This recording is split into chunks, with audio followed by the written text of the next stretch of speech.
Welcome to the original rock and wrestling radio show.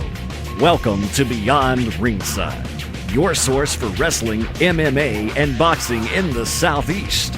To contact the Ringside Roundtable of Beyond Ringside, email them at beyondringside@gmail.com. And now, your host for Beyond Ringside, the man, no myth, all legend, Fast Eddie Layne. I want to say greetings, good evening, how you doing? Going at 25 before the top of the hour. My brain is gone today with good reason. I think my brain is still at killing time. Live from Studio 1 in a multiple location station. Yeah, my brain's still at killing time. That's all I'm going to say on this 27th day of July. The aftermath. Go figure. Fast Eddie Layne in the control room. Thank you, Mike Macaroni, for the intro. As always, a pleasure. Like to welcome in tag team partner, the one, the only MaBo Bowman. What's up, dude? Well, last night was an experience. That's all I want to say about that right there. Kind of like the first time you had Jello pudding pops right there, Bill? No, I'm not even trying to do a bill. I am that physically exhausted, people. As much spooky gas as I inhaled, not to be confused with the spooky smoke that Wicked inhales. If you know what spooky gas is, and you know where I was last night, then you know between the late hours, and just the heat that was the heat that was in the building and not in the building. Yeah, really. Yeah, but you know what? As far as experience goes, I wouldn't have traded it for the world. And we'll cover that much later.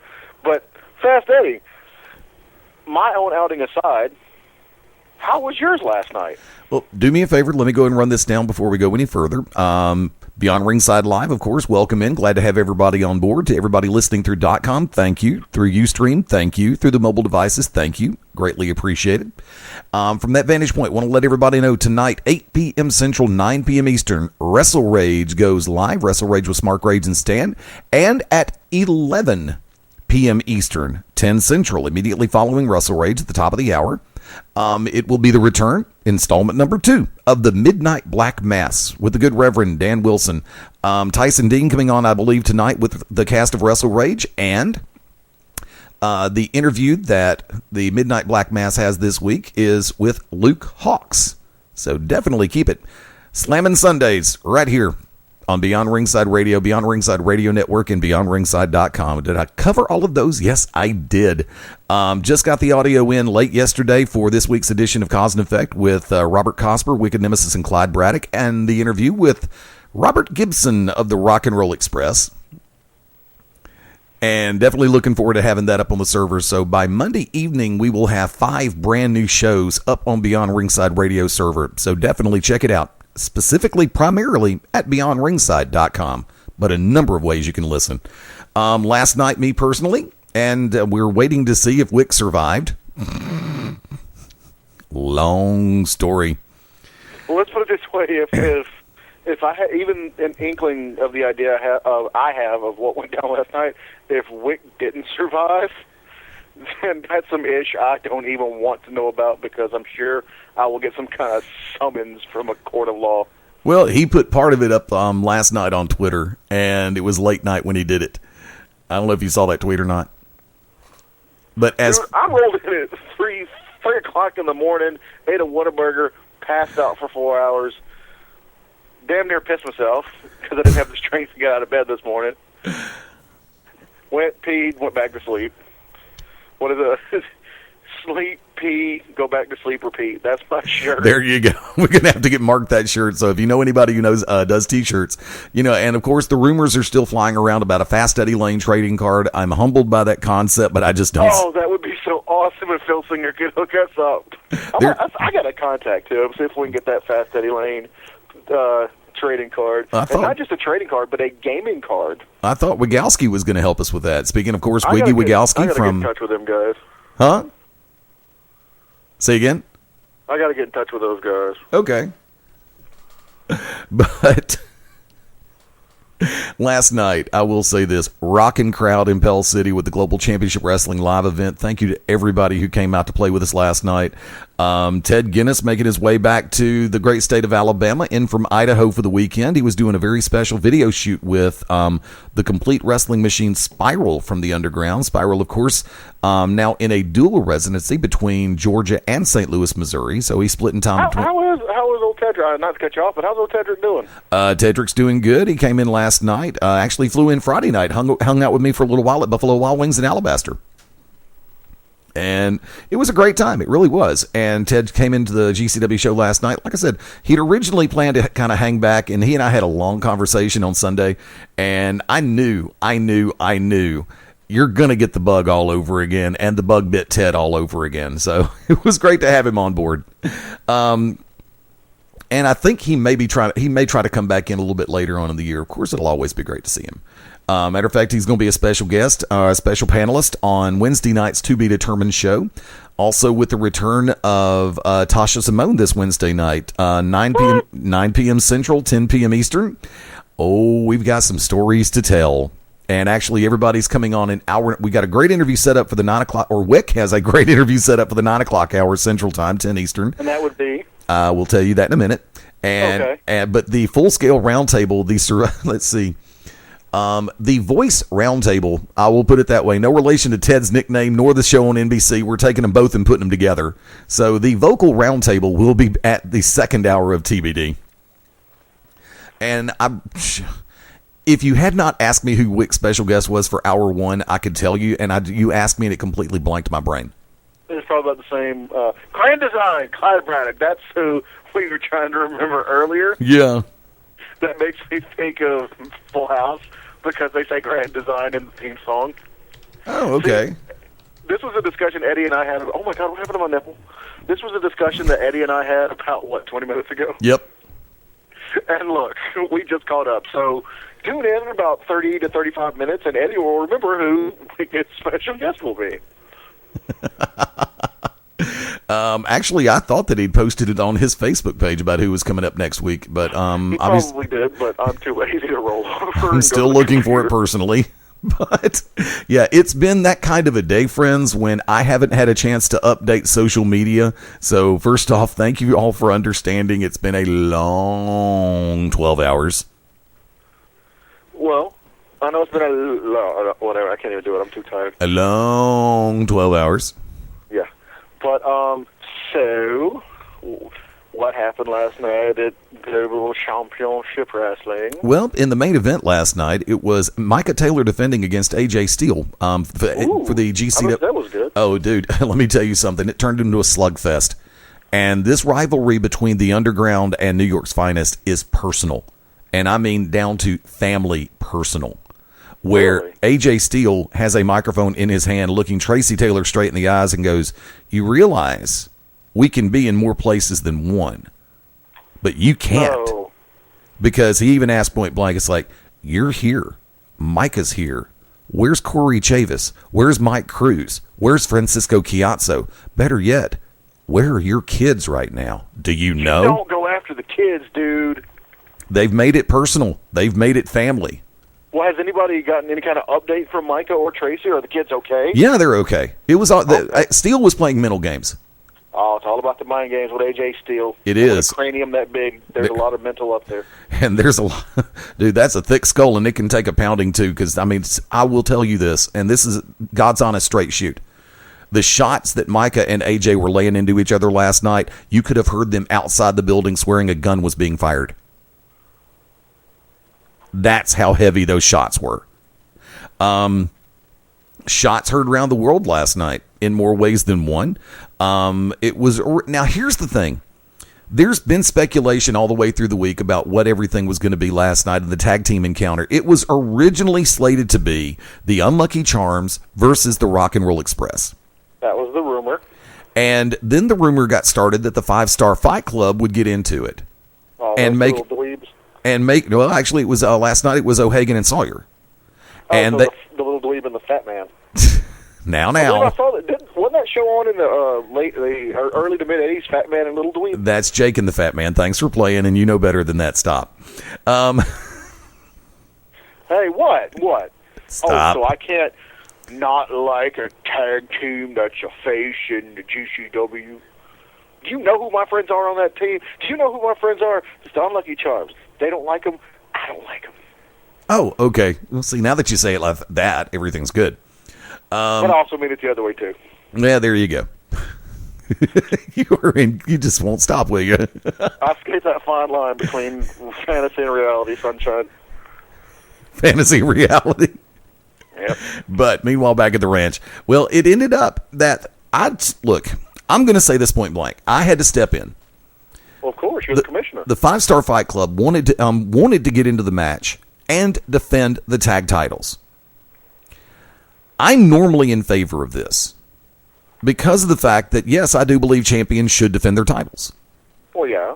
But in this circumstance, you have a lot of people who feel, and I'm one of them, that feel the Rock and Roll Express are due a GCW Tag Team Championship match. They defeated... Well, hold on, Eddie, hold on. Wait, let me get this out. Okay, go ahead. They defeated the tag team champions in a non-title match the last time they were in town, and those tag champions were the Unlucky Charms. Okay. The Unlucky So far, Charms. you've answered my question. Now, the Unlucky Charms are also owed a fair one team rematch for the tag team titles.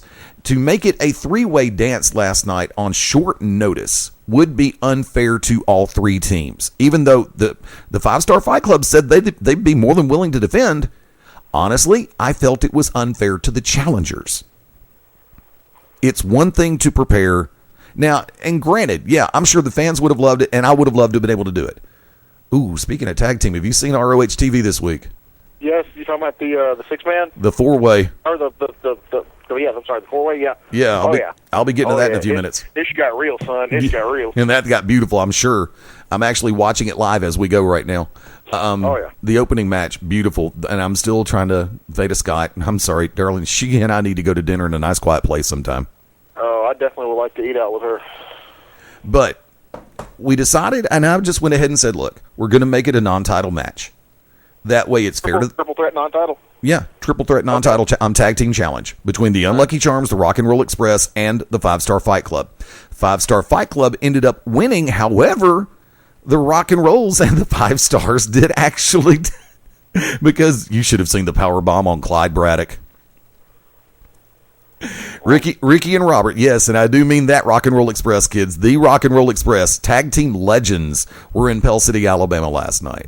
And just absolutely tremendous. They hosted a clinic earlier in the afternoon, and these guys, if you have an opportunity to sit down with them or get in the ring with them and do workouts and training, you really need to do it, guys.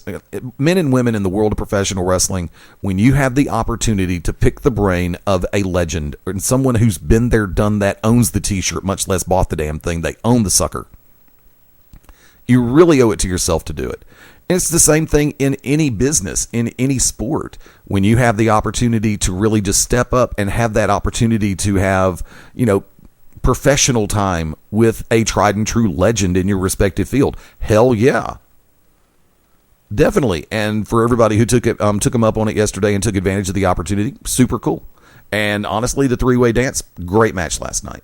Good match, solid all the way through. We have some new faces in Global. And, of course, Michael Steele making his return, the Kryptonite Killer. Who? He's called the Kryptonite Killer, Michael Steele. Not familiar with the gentleman. And we've also got a situation, of course, with the man who has held more recognized championships than I've got active brain cells, and I'm referring to... Owens. I was trying to get to the end of the sentence to give you that opening. I don't care. I'll say Will Owens. Anytime you say the word more titles, it's going to be Will Owens. That's actually, I swear to you, that was a question on Jeopardy. Exactly what you were saying. This Southeastern wrestling legend has held more active titles than Fast Eddie Layne has brain cells. MaBo. Who is Wild Thing Will Owens? Exactly. And Will is in the middle. Speaking of mind games, there are very few people in the world of pro wrestling that can play mind games like Will Owens. Damn straight on that one, homie. And the rookie Dylan Cook I don't know if we can call him the rookie, but Dylan Cook. Still in his first year in pro wrestling. The kid is amazing and still learning more and more every day. And I like his attitude, like his mindset, like the way he looks at pro wrestling. He looks at every occasion as a learning occasion, and I respect that. But Will Owens is doing everything he can to get into the head of Dylan Cook. And that's the easy way to say it. Wait a second. Hold on. This just now coming across the screen. Wild Thing Will Owens has just won another championship. He has won the Crown Royal Inflatable Stadium Chair World Championship. So, hey, congratulations to Wild Thing Will Owens. You know, I heard he's actually next in line against Charlotte for the NXT Divas Championship. That is possible. He has actually held women's titles before. Yes, usually to their cars and won't give them back until they go out on a date with him. Yeah, that's pretty much true. But Global Championship Wrestling returns to Pell City on Saturday night, August the 30th. We have put Palmerdale on hiatus for a little while. With school kicking back in and everything right around the corner, we want, we definitely look out for families in that particular regard, and we know that there's going to be a lot of finances that are tied up going back to school, and we'll be back to Palmerdale soon. Possibly in September. Like I say, we're also looking at some brand new venues around Central and North Alabama. Tentative moves also towards South Alabama. But like I said, we're going to cover that a little bit later. And they're definitely going to cover that more in depth on Cause and Effect and the Thursday Night Radio Throwdown, 7 p.m. Central, 8 p.m. Eastern, right here on the Beyond Ringside Radio Network. Segueing on that, as we are going at 10 minutes before the top of the hour, Mark, if you'd like to take a little while and let us know what happened with LXW last night, the invasion of the Ubermenschen. Oh goodness! Well, first of all, Eddie, I got you a little souvenir. There you go. It wasn't a toilet seat or anything. Was it Nurse Helga? Oh, if only. Oh, or Nurse Olga, either one. Either one. Oh, no, Olga. I thought you said Olga. Yeah, Nurse Olga. Okay, I thought you said Holga. I'm going, what the hell? Yeah, Shut up. I'm sorry. I don't think there's no way any woman could be attractive with the last name or with the name Holga. You can keep the name. Sorry. Go with it. Huh? Continue, sir. Ew, Eddie, stop. That's just gross. You gotta be ashamed of yourself.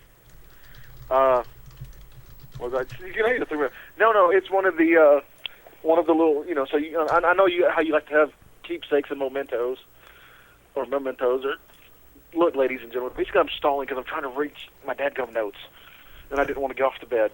But no, I know how you like to have the little stuff for the Beyond Ringside radio archives, and this was one of those little miniature. If you saw the online promo poster for Invasion of the Ubermenschen, it's basically that, but like say about a little bit bigger than a postcard size version of that. Cool. So, yeah, I figured I'd pick it up so you could put it in the archives. But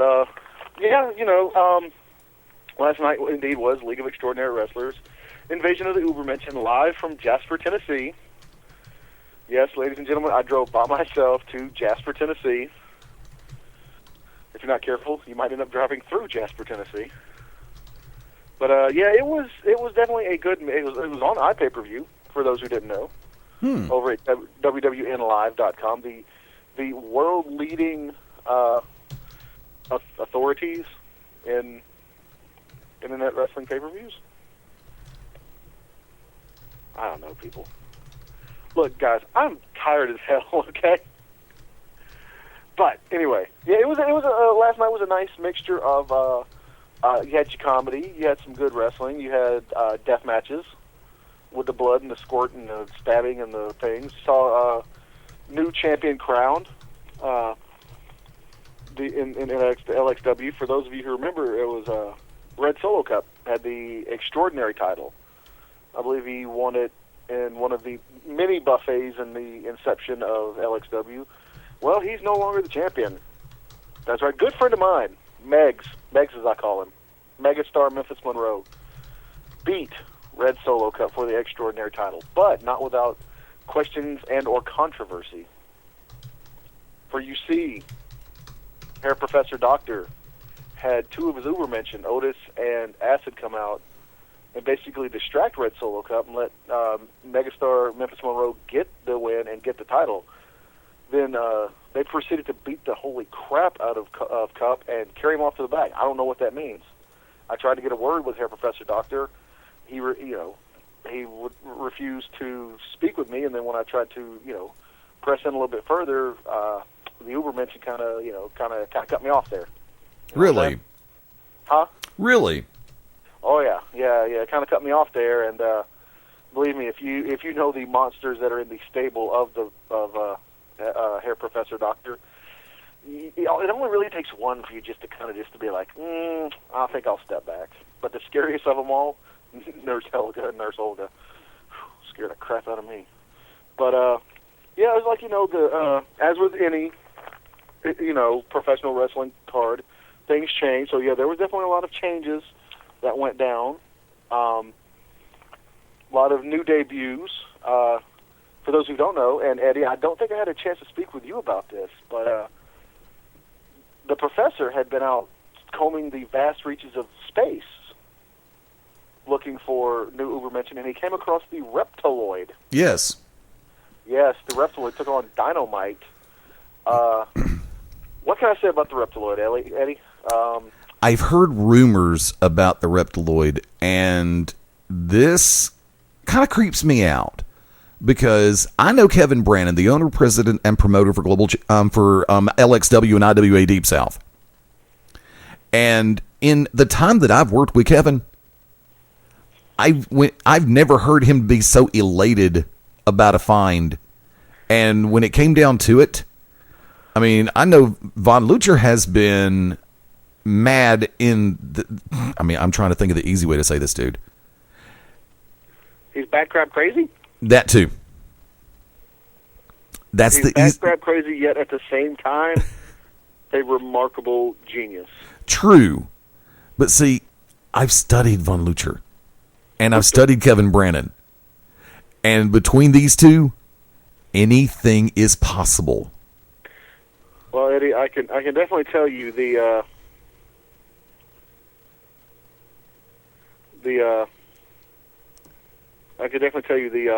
Reptiloid. Yes. Not to be confused with the Pretzeloid, is what I thought he was originally named. Well, Eddie, I'm not quite sure of the anatomy of the Reptiloid. The gender, that is? From. Huh? The gender? We'll go with gender as well. But I guess what we would consider our bathing suit area. Okay. Lights up. I'm scared. Where in the hell did they find this character? I'm not quite sure. Like I said, trying to get anything out of the Professor, when he's not ready to speak. Yeah, that ain't going to happen. Impossible. Huh? That ain't going to happen. Oh, yeah, exactly.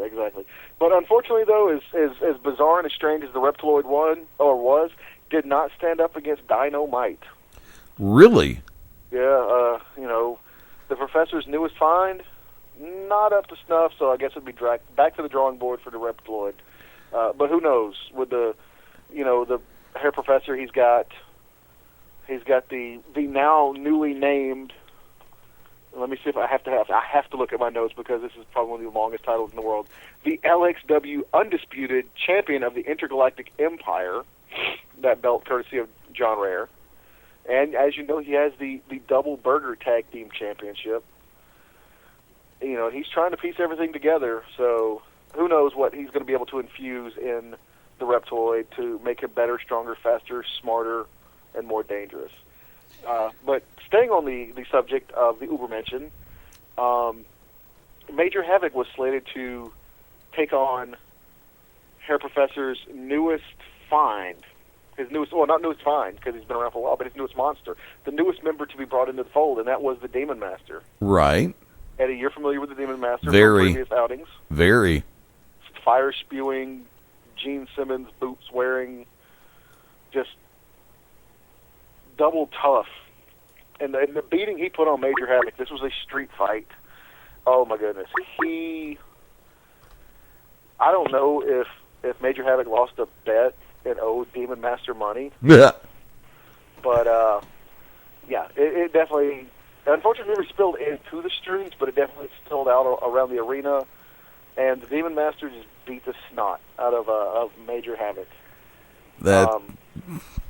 I can believe it because Demon Master is a very sinister. And look, this guy will stop at nothing to win. He has no conscience. He has no soul. He is a demon, plain and simple. If there is a W to be found for a win column, he will do anything it takes to get it. Oh, this is true. This is true. Now, Eddie, let me ask you something, though. I'm not sure. I know you've been in the business a while, but when you're a champion, what's one of the biggest fears you would have when putting your title on the line against somebody? As far as what would be the worst opponent you would want to have to face? Oh, I was going to say having security trip and fall with them holding the belt and the belt getting scratched. Then I'd be pissed. Especially if it's an elevated padded walkway column. No, actually, I was looking for more of big man. As far as opponents go. Yes. Hang on one second. And that part is now working, so I have a feeling I'm going to see one cursor blink out. I'm going to see the other cursor stay lit. And do me a favor, I will answer that question. And matter of fact, we'll get another answer to that question. How are we going to do that? You'll find out after the break. This is Beyond Ringside Live. The To Be Determined show live Wednesday nights, 9 Central Standard Time. Join myself, the Oracle of Ominous, the Wicked Nemesis, the Grand Design, Clyde Braddock, and the Magic City Monroe, Fast Eddie Layne, as we take you to the edge of uncensored. Yes, we go uncensored, so make sure you have your earmuffs. Ask your parents, for those of you that are a little young, maybe under 18, but make sure if you have any heart conditions or any mental defects, please listen, because they may take effect right here live every Wednesday night, 9 Central Standard Time. Beyond Ringside Radio Network, beyondringside.com. This is Harley Race, 8 times NWA World's Heavyweight Champion, first ever King of the Ring, and you're locked into Beyond Ringside. This is Mr. Wrestling 2. You're locked into Beyond Ringside. All bad things must come to an end.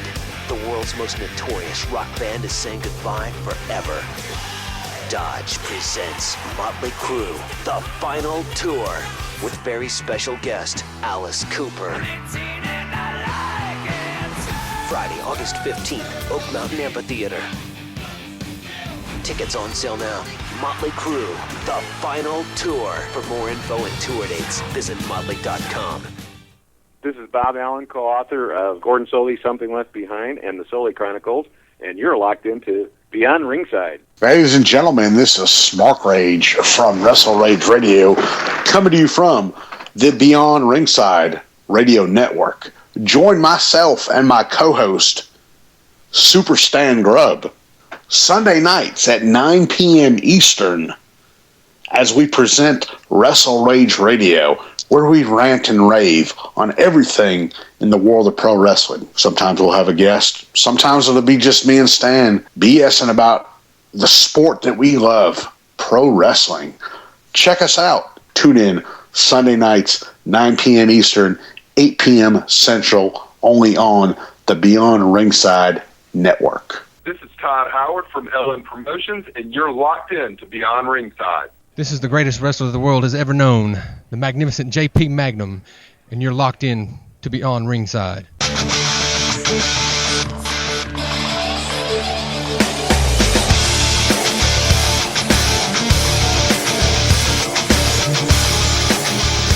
I've got to find a longer version of that music. Technoaxe.com, TEKNOAXE. Providing a lot of the music we use here on the Beyond Ringside Radio Network. Greatly appreciated. Thank you very much. Welcome back into Beyond Ringside Live, 5 minutes after the top of the hour. Fast Eddie Layne on this side of the control panel. Welcoming back in Mark MaBo Bowman. Yep. Working on something, if you know what I'm saying. And it ain't getting somebody booked on this show. It's about getting my penis booked in a vagina. Oh, God. And like to welcome in tag team. Meanwhile, back at the ranch, there's the phrase. Like to welcome in tag team partner, the Oracle of Ominous, the Wicked Nemesis. And a hearty har to you all as well. Thank you to everybody that come out to Pell City last night. MaBo, heard you were in Jasper. Congratulations, sir. I'm glad that you made it back in one piece. I know you were covering the event, or excuse me, the show, before I was able to come on. But overall, how was your synopsis of the show? I'm sorry, could you repeat that one more time? Your synopsis of the show you were at last night. I know I missed it at the beginning, but I will definitely tell you this much. It was something to be experienced. It was definitely something, much like LXW is known for doing. It was definitely out of the ordinary. There were several surprises. I have now learned that I've learned one of the many pros of being morbidly obese. And yeah, it was, and I definitely learned that I think you can actually possibly catch Hep C by looking at all of the blood spilled off, just looking at the blood that was covering the arena floor. I heard that Cliff Compton showed up. Is that true? Yes, actually, I was going to cover that a little bit later on, but sorry. No, that's fine. That's fine. Spoilers, everybody that missed out on it. That was it was all over Twitter. And Eddie told it to me. I was like, well, holy crap, that is awesome. I'm glad that Domino decided to show up. That's good for you guys. Yeah. Now, like I said, I'll cover a little bit in depth later on about his appearance and everything. But yeah, sitting there, covering, commentary. See a gentleman come out, and I couldn't really tell because he had his hair pulled back in a ponytail, and I looked over at my broadcast partner, and I was like, "Is that who I think that is?" And he was like, "Yeah, that's Cliff Compton." And I was like, "Oh wow, okay, well, all right, a little surprise there." And Cliff Compton, he came in literally as quick as he arrived, he departed. Came in, wrecked shop, and left. But it was. I wish I would have had a chance to speak with him. Maybe try to get the opportunities to book him on the show. But yeah, it was definitely a nice little surprise. Like, tremendous shape, definitely. Well, overall, was the experience extraordinary? Well, that's what the X is in LXW. It is extraordinary. It was definitely an experience. I'll put it to you that way. It was it's an experience in so many ways. It was an experience to see what happened. It was an experience for me to be able to call the majority of an iPay-per-view. It wasn't so much as a pay-per-view. Definitely to kind of get your feet wet and to get that experience itself in your back pocket. It was definitely something to be able to work in an iPay-per-view, and who knows, maybe somebody will get a hold of the DVD or who watched the iPay-per-view, and who knows, maybe this will lead to something more. Well, that is fantastic, and I'm so glad that you were able to be a part of that. Now, how the big question is, how did the iPay-per-view hold up? Did that even work? I know a lot of people have problems with that. See, I unfortunately did not have any form of internet mobile device. I know from what I saw when I got home, there were a couple people saying that they had issues with the iPay-per-view, which, as Eddie said, WWN Live is known for, being able to cover, iPay-per-views, but maybe it was, where we were located. We were in some more of the, let's say, the more rural part of Tennessee. So it might have something to do with it. There might have been, feed issues. I'm not sure what was going on, but I would say overall, the iPay-per-view itself, from what I've heard, people had a fair experience with it. Like I said, I have to get with Kevin Brandon to find out, the overall numbers and everything that went on. But I know that the crowd The crowd that was there was hot. They enjoyed it. It was live. They except for the end when a massacre occurred, they were a very raucous and vocal crowd all night long. And it's like I said numerous times on broadcast. It's one thing to watch it live, or it's one thing to watch it on the iPay-per-view. It's one thing to watch it on a DVD, but to experience that live is a whole nother level. I think part of the problem, and Mark, you hit it perfectly just a minute ago, there are times when you can be in rural areas where the satellite signal's not going to be strong enough, because I've had some conversations with, and of course Kevin's been also speaking with them too, Sal Hamui, who is one of the people in the front of WWN Live. And we all know that WWN's been doing pay-per-views for a number of different organizations, whether it be Shine, I believe Dragon Gate and Evolve, as well as a couple other companies. And if you've got a place where the signal's going to be strong enough for the uplink, then you're going to have a great picture and a good feed. And a lot of the times when you start getting into questionable areas, and by questionable, I do mean the rural areas where the signals aren't going to be as pronounced going up. Because you've got to have a way to bounce the signals, and if you don't have the right towers in the right places, it's not going to work. But I heard, I know that everything was filmed last night. There will be a VOD the revamped VOD is going to be up, as well as a DVD available at the show. Oh, definitely. And if I'm not mistaken, because it didn't get encoded in time to put in during the broadcast, the live broadcast, there will be extras on the DVD, such as pre-taped interviews and the whatnot and the hoo-hey. Yep, definitely. And that is one thing, whether it is LXW or IWA Deep South, Kevin Brannon does put a lot of extras and a lot of surprises on the DVDs and the video on demand. So it's definitely going to be money well spent, as always. And that's something I've sat back and I've said for a while. When you have the opportunity and your show can go DVD or video on demand, the smart thing to do is take it in that direction. And a lot of promoters could catch that.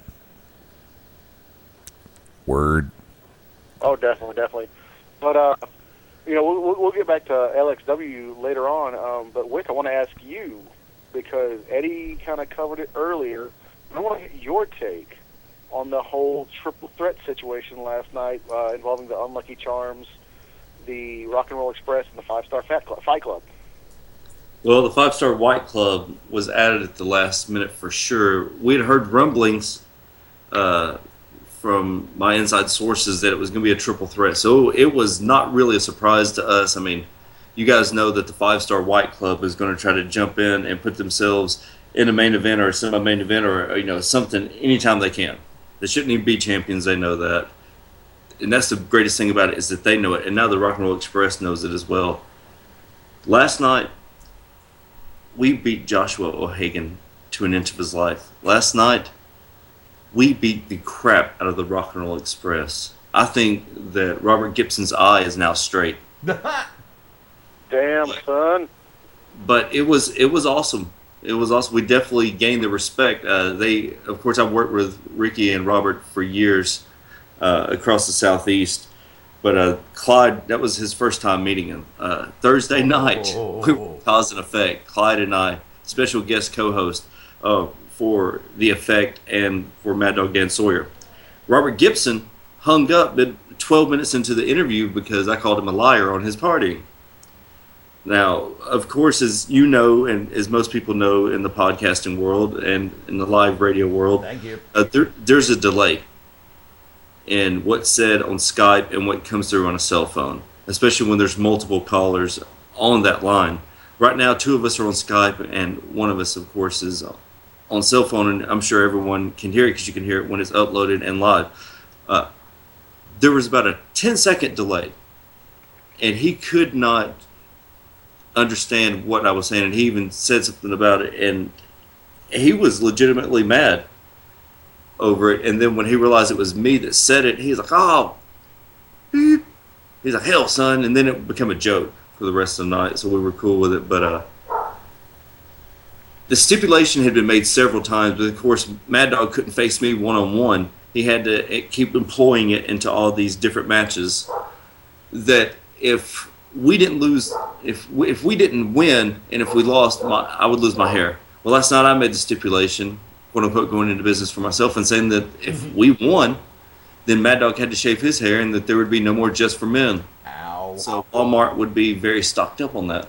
Or Target. Think you know me. Think you know me now. So he takes it upon himself to make this stipulation, of course, in the heat of the moment, and being fighting champions, because that's really what we are, champions. We accepted the challenge. Now, in most cases, a triple threat tag is usually pretty fair. MaBo, it was 4-on-2, and add Mandora's ugly ass to it. It was 5-on-3. Because I really had to be involved because they never once touched each other. It was literally the Unlucky Charms against 2 tag teams. And Eddie, I know you film every match. Yep. If that match does not go up on the internet, and I don't give a crap what anybody says, you will see August 30th, I will explode. Because that was a hell of a match for the Charms. Let me tell you guys something. We always talk about, Chris Knox being a world champion or being a very prestigious heavyweight champion somewhere. He has not been ready. There has not been but maybe 1 or 2 matches I could point to where I was like, now that could go up. Last night, what he and Clyde did, and what I was thankfully a part of, was going against arguably the most decorated tag team and arguably the greatest tag team of all time in the Rock and Roll Express, and 2 of the most decorated GCW champions of all time. Eddie, you were there, and you can tell me if I'm lying right here in front of the wrestling world, and you can bust me out. Did Braddock and Chris not hold their own against everybody with the circumstances as well stacked in their favor? Dude, last night, Chris Knox... They're being not the Unlucky Charms, but being the baby faces. Dude, I'm going to go ahead and sit back and say it like this, and this is straight up from the heart. Last night, the fight that Chris Knox and Clyde Braddock put out there, they could have withstood an onslaught from the Seattle Seahawks defense. It was awesome. I was so proud of those guys, and that's exactly what I told them. Even though Pandora did cut the front of my mohawk off. What? MaBo, you will love this. Now, we're not going to peel back behind the curtain too much, but there were several people against what happened. For those that missed out, Pandora cut my mohawk after we were cheated out of a win. Once again cheated.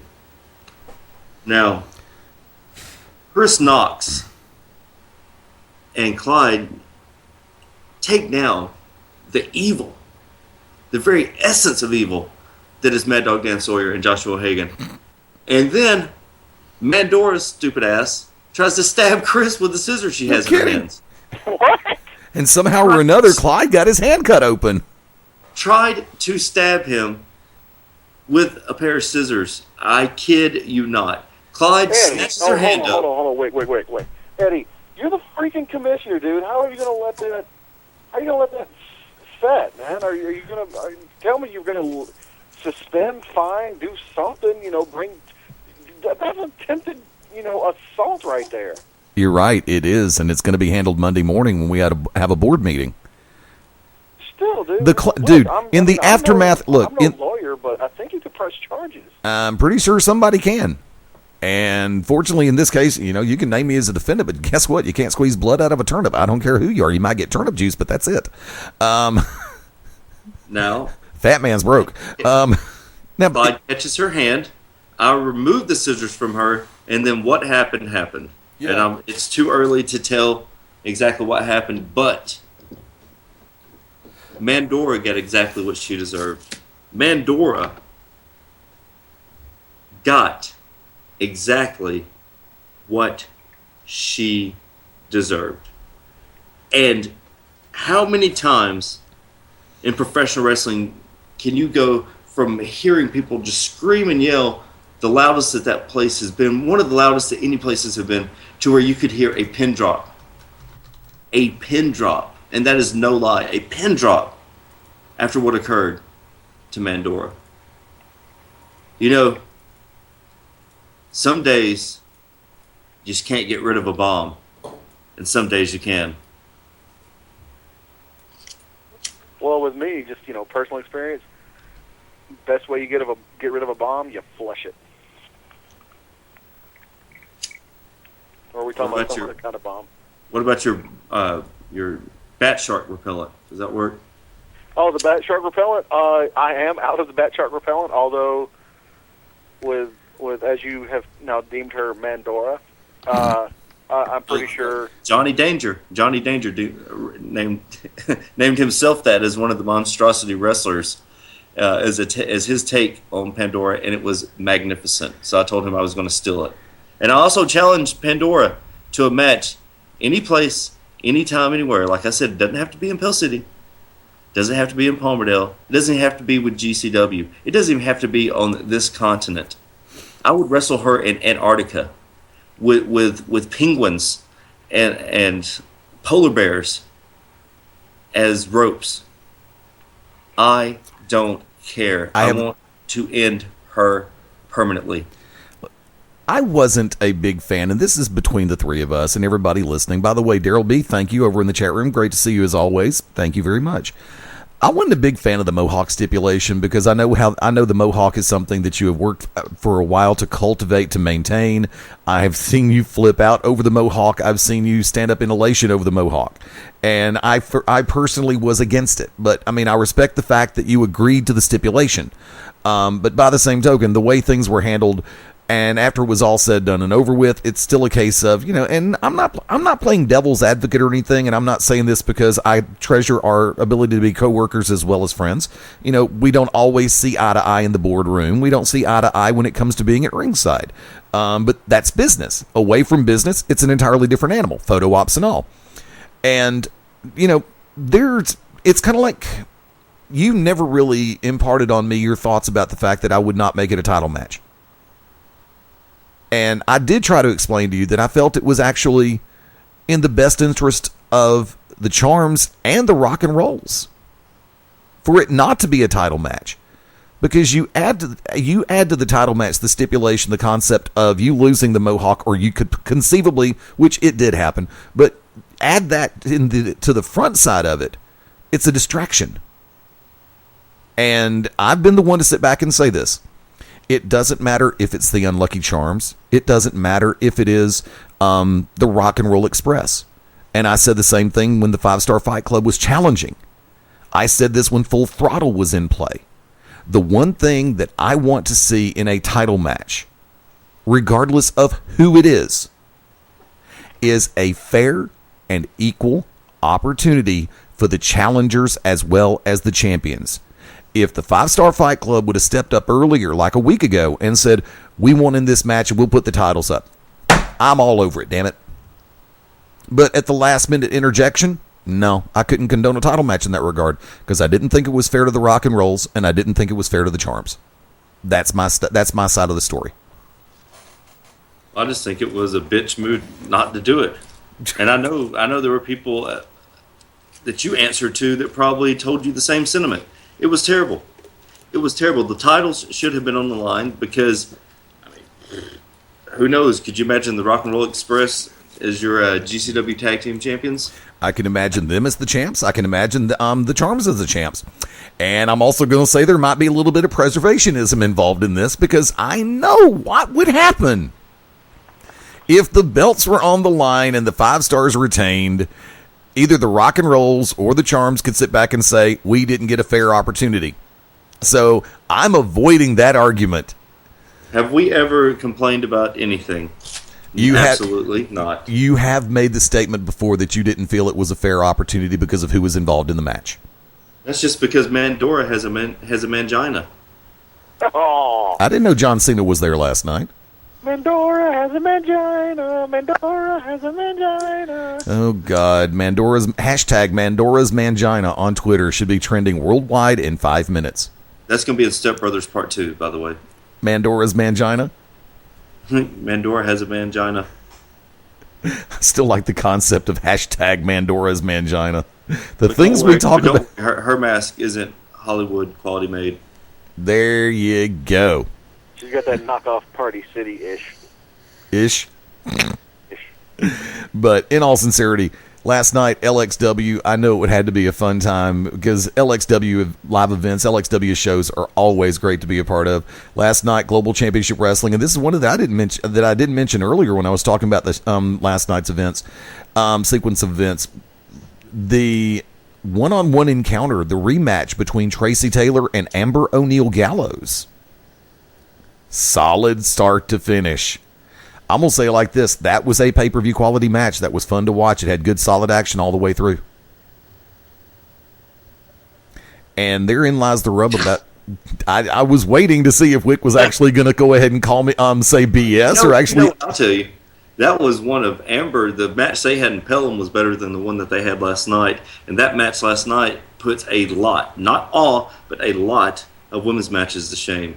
And that is saying something. When they can go out and have probably their 75th best match ever, and then it still be better than what most women put on TV, not on NXT, because I know NXT has some major women wrestling out there. Hell yes.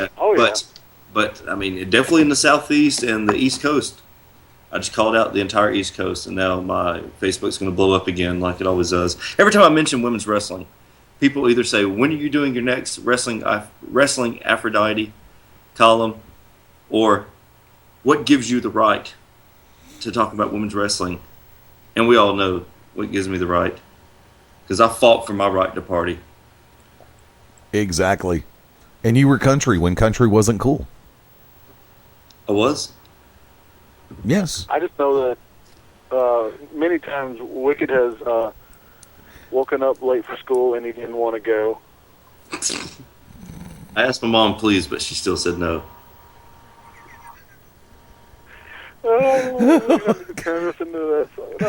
We could turn this into the Beastie Boys Fan Fest here. You know that.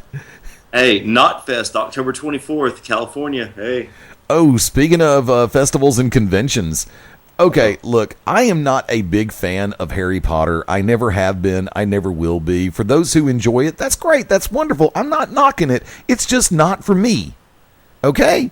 I've watched the movies. I'm not going to shred them. I don't talk negatively about them. I'm just not a fan. But however, when somebody posted a picture earlier today on Twitter about Daniel Radcliffe showing up at San Diego Comic-Con as Spider-Man, I'm going, you know something? That's cool. It'd be better than Andrew Garfield. No kidding. No kidding. That's how you kill a franchise. You know it's bad when you make $200 million less than Spider-Man 3, which had Venom pretty much tap dancing. And therein lies the question: how many Batman fans are really going to be head over heels for the for Batfleck? I like Batfleck. I know that there was a trailer released, and my son is so upset that he does not get to go to Comic-Con because his birthday is July 30th. I promised him. And by the way, my middle child, my favorite, by the way, and everybody knows that, Marilyn, her birthday is August 2nd, the same as Kevin Smith. And Tusk, the trailer for Tusk was released. That's going to be amazing, based on a podcast, by the way. And not just podcast. Not just one movie based on an episode of a podcast. There's going to be 4. The Krampus. Yep, you got the Krampus coming from Edumacation. You've got the Great White Trilogy. You've got both the forthcoming Yoga Hosers, and then to be followed after that, Moose Jaws.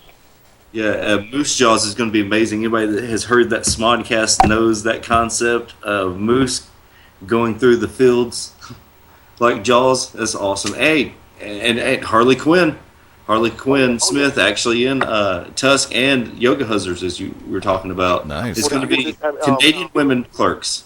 Oh, but speaking of trailers, did you at least get the chance to check out the teaser for the Superman v. Batman Dawn of Justice that they showed? No, I have not. Oh, it's already. I think it's already been pulled in some areas, but I'm sure.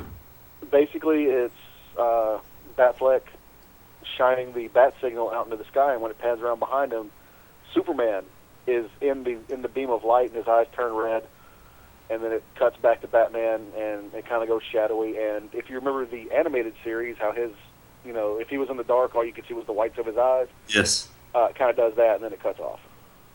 I bet that place erupted. I bet everybody, most of those men hit puberty. Oh, yeah. And then also, not to be outdone, I saw Gal Gadot as Wonder Woman. I saw that. Oh yeah, I saw that picture. Did you see Josh Brolin coming out wearing the Infinity Gauntlet? No. Yes, because he has been tapped to play Thanos. Yes, I knew that. Yep, they've announced Guardians of the Galaxy 2. Yeah. And, what? Let me get past one first, okay? You're kidding. Dude, I'm telling you right now, I think there is enough momentum behind this one that it warranted a second one. I'm not a big fan of, or I was not a big fan of this incarnation. Ladies and gentlemen, welcome to Beyond the Long Box. Mark, MaBo, Bowman, Eddie Layne, Wicked Nemesis. We'll be back to Beyond Ringside shortly, but we're going to have to go beyond the long box here in just a minute. Actually, do me a favor before we go beyond the long box. Let's go beyond chat room where Daryl B said Garfield the cat would be better than Andrew Garfield as Spider-Man, and that's funny. And Daryl also made the comment, I thought the fact that Wicked Nemesis was Wicked Nemesis gives him the right to say what he wants to about women's wrestling. And tell you what, we're also going to go beyond the sea break. So let's go ahead and take the bottom of the hour sea break, folks. We'll be back in 5. This is Beyond Ringside live on the Beyond Ringside Radio Network. This is Randy Rose from the original Midnight Express, and you're locked in to Beyond Ringside. When planning your next party or special event, insist on the best. Full Range Entertainment is a professional entertainment company providing a full range of services. From professional disc jockeys and MCs to catering and photography, when the details of your special day must be perfect, call us first. Wedding receptions, corporate parties, school functions, birthday celebrations, and more. We also have Birmingham's largest selection of karaoke tracks available. With over 40 years combined experience, Full Range Entertainment can provide you with the talent and professionalism you need and deserve to make your next event one you'll never forget. For more information on the full range of services we offer, call 533-HITS. That's 533-HITS. Or check us out on our website at fullrangeentertainment.com. Hi, everybody. This is Jerry the King Lawler. That's right, the host of the #1 rated show in all of cable television, Monday Night Raw. That's right, Jerry the King Lawler. WWE Hall of Famer, Jerry the King Lawler, and I am locked into Beyond Ringside, without a doubt.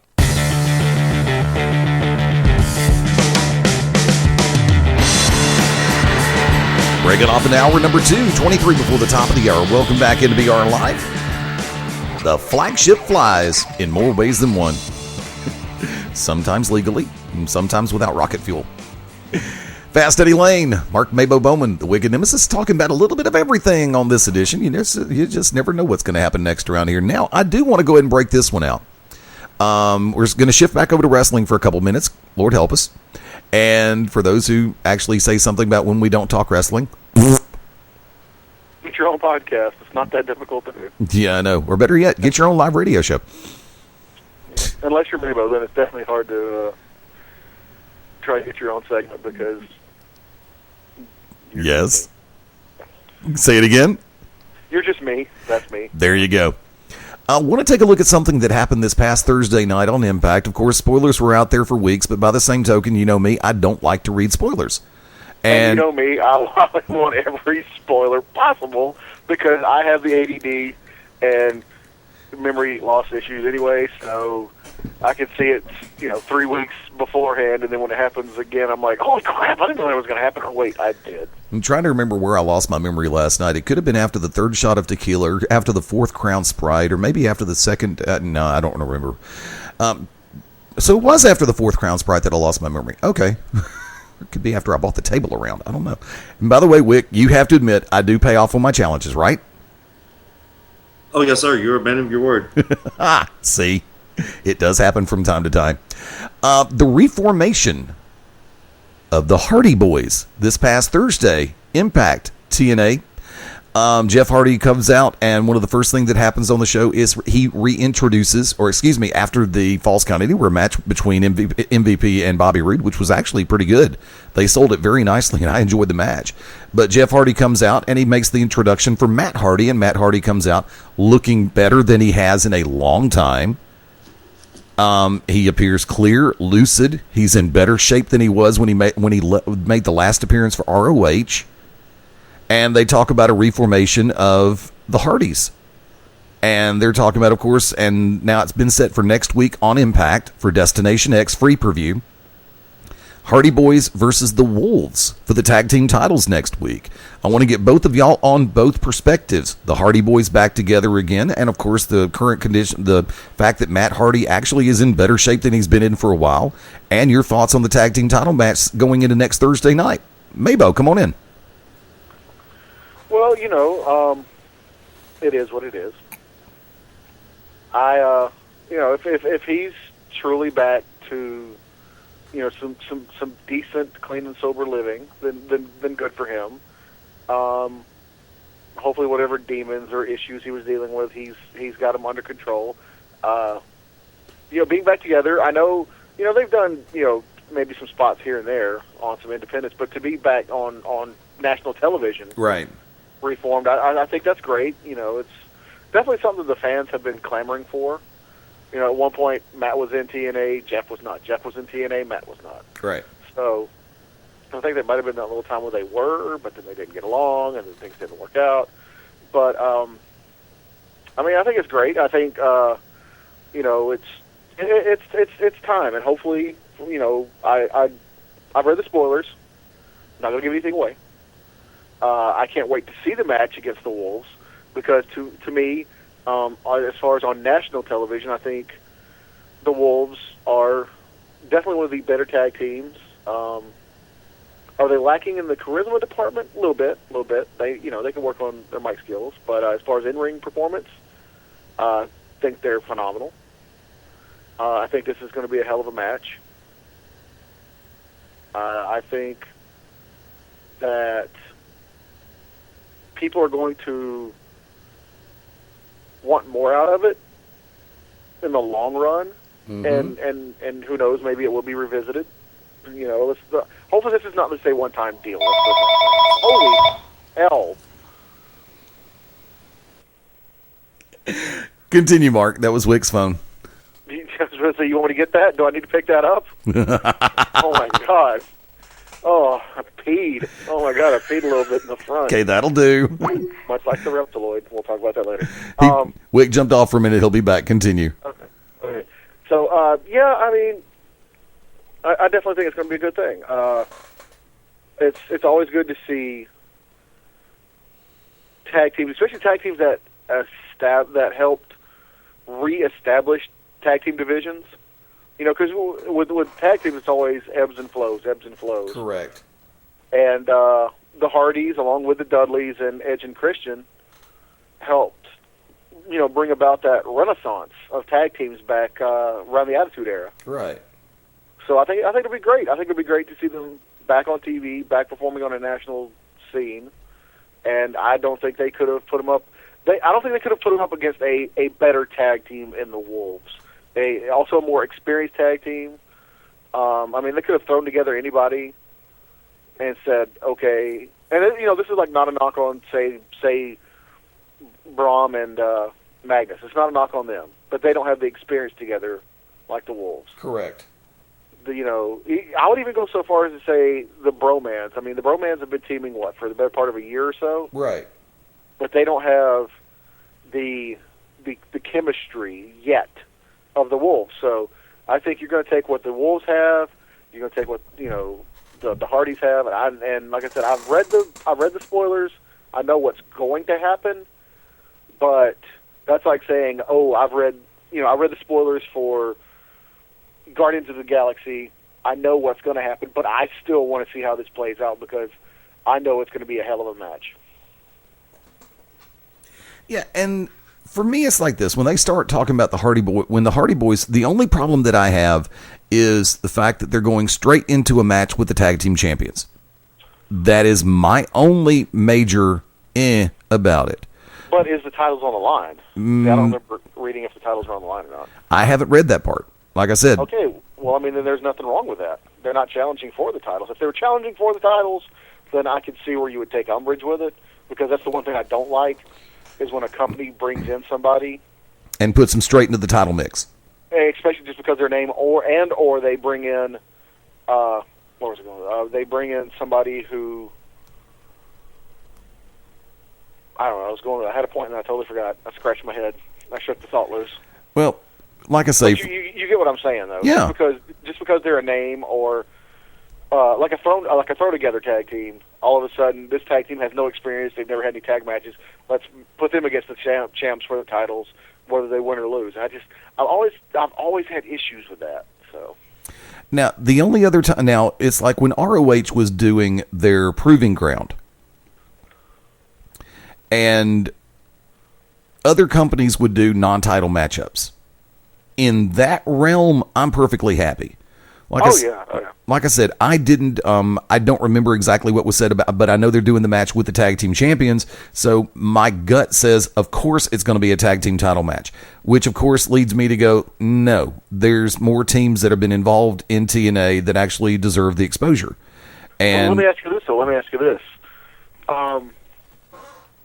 If it's not a tag team title match, then is there an issue? If it's a non-title match, if it's just a, say a passing of the guard, so to speak, although I would much rather see, if it's going to be a passing of the torch, changing of the guard, I would much rather see a Young Bucks Hardy Boys match, because I think that would be insane. But that would be worth watching. Oh God, yes, and then we can get the Tate twins to be their little corner boys. Yeah, really. Oh my God! But no, if you want to know what that means, check out our back catalog of episodes available at your fine retail outlet. But if what's really the problem though? If it's a non-title match, it's just saying, it's more of we're proving that we've still got it against the established best in TNA. If the titles are not on the line. Right, exactly. And like I said, I don't remember exactly what was said. I just know the premise of the match going into it.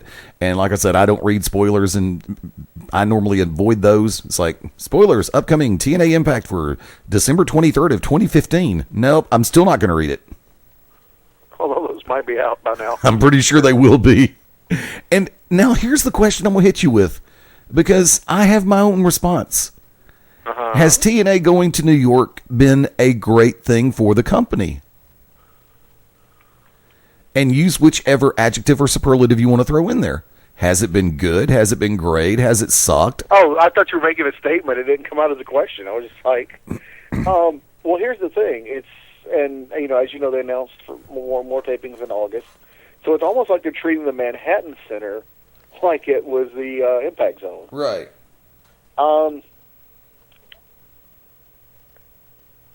It's a good thing as far as at least these people are paying. Where the Impact Zone you get in for free. It's part of the attraction down at Universal Studios in Orlando. So, at least they'll be making money. And it's a larger venue. Very true.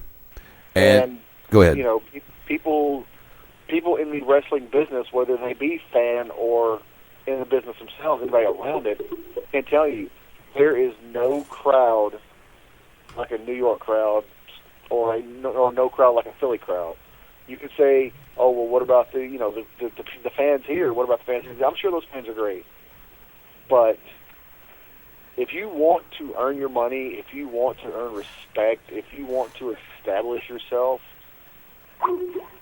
those are apparently the fish are loose. Those are the two crowds that they will make or break you. Very true. It's I'm not talking like the we saw how they took control of post WrestleMania Raw that first year when Fandangoing happened right after 29. Right. You saw how that NYC crowd took over like nobody else could. And like nobody's business, anybody who remembers old ECW, knows the original ECW, the good ECW. Mm-hmm. By the way, Paul Heyman's Blu-ray coming out soon. I'm looking forward to picking it up. They know, anybody who's ever watched Chikara, Ring of Honor, CZW, knows that those Philly fans and those NYC fans, yeah. So that's how you establish yourself. So I think it's good. I mean, we all sit here and watch it. We make our quips, our comments, and our criticisms. And sometimes you have the fans at the Impact Zone. Yeah, some of them are. I have no doubt that a good bit of them are wrestling fans. But then you've got the Tom and Susie Smith from frickin' Buckhead, Ohio or whatever, coming in with the kids. They know what wrestling is. They don't know how. They're not. They don't follow it. So they're like, hey, let's just pop in and see what's going on, and they're just looking at it like, oh, this is nice.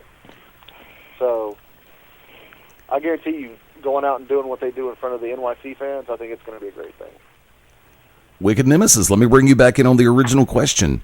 Your thought about the Hardy Boys reuniting on Impact, and Matt Hardy, of course, being in better shape now than he was 2 years ago, and the tentative match, or the match that's already in the tape, but your thoughts about the match between the Hardys and the Wolves on Impact?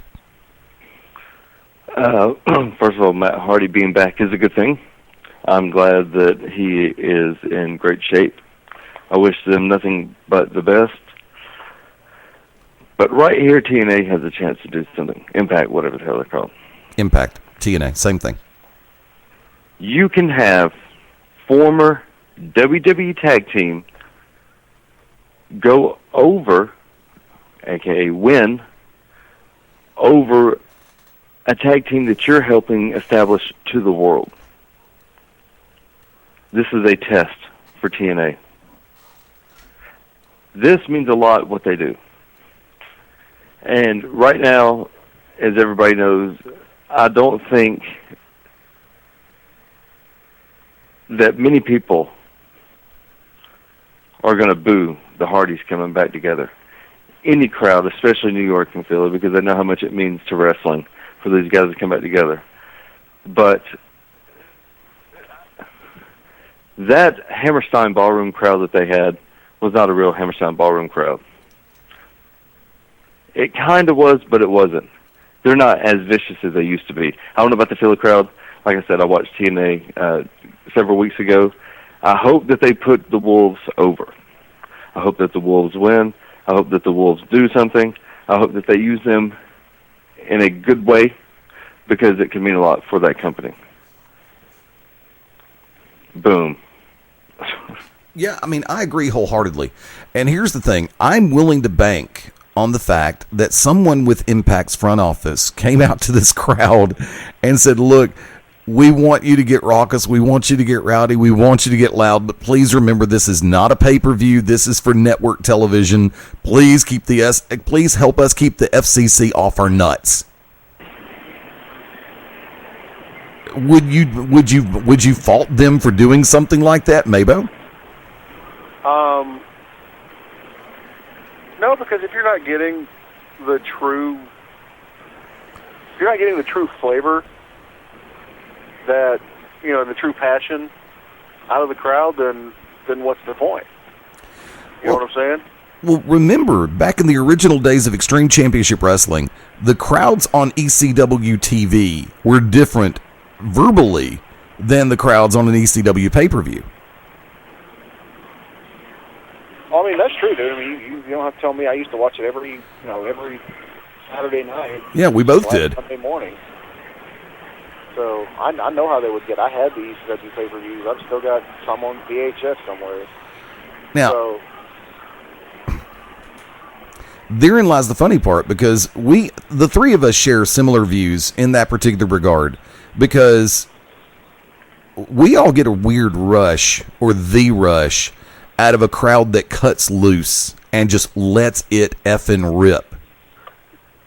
Now, Wick, when you're in front of a crowd managing, or even in ring, and you have a crowd that is that verbose, that vocal, that passionate, and sometimes that explicit, what goes through your head? What does it mean to you? Oh, gosh, that's like blood in the water. as Kanye says, there's blood on the leaves. There's blood on the leaves. Yeah, there you go. I mean, it just went, especially, but a lot of people, they don't know how to react to that. A lot of people are like, oh my God, what do I do? No, those are the ones you just take and just turn it, because they think they know everything. You take it and just turn it. You guys know I've been in some what are called quote unquote smarks, people that really think that they know the business, but they don't. And to get that reaction from them is amazing, because they'll try to kill you, but that's good. They can try all they want. It is fantastic. That is heat. People like myself live off that heat. That's what we're in it for. We're in it for that reaction of just total, where people are wanting to take shoes off and hit you. You guys know. People pull knives on you. People beat up on your cars. People wait for you for hours and hours after events. I mean, it gets out of hand.